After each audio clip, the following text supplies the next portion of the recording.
Hello everyone, this is Robert from Book of Mormon Editions, where we discuss printings, publications, and various editions of the Book of Mormon. So this video is a result of a little bit of detective work, and the puzzle pieces are very interesting to discover. I'm excited to share a little bit of sensationalism, intrigue, and mystery when it comes to the Book of Mormon.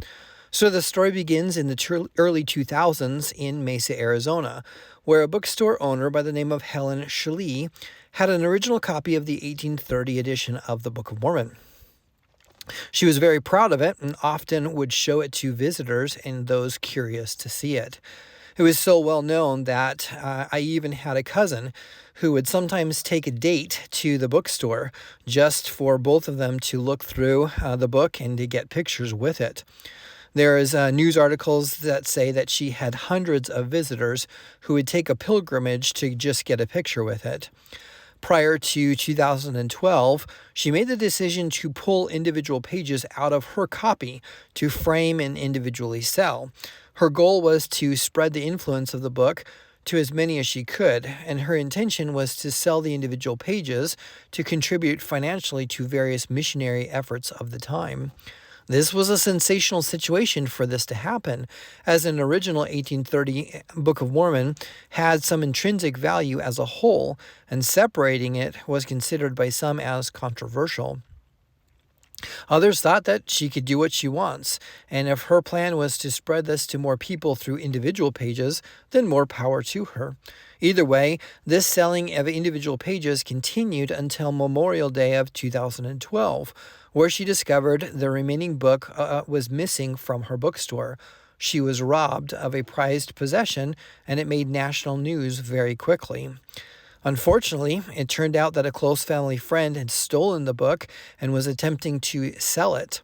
The challenge was that he offered it to Reed Moon, who operated a bookstore in Dallas, Texas. Reed knew of Helen's missing edition, compared pictures of various characteristics of the one that was for sale, and discovered that he found the stolen book. With the help of Reed Moon, the FBI, and various police forces, the stolen edition was in fact found, recovered, and returned to Helen Schlie by January of 2013. So Helen continued to hold her edition and sell various individual pages. However, she passed away in 2017.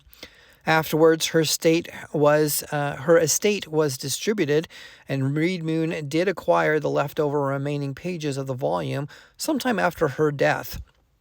The challenge was that this was now considered a partial edition, as this was in pieces and parts.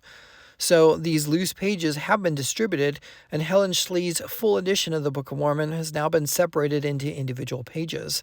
However, the framed pages remain significant to those who have purchased them over time, and some other loose pages have also been accounted for, including being part of the letterpress project edition.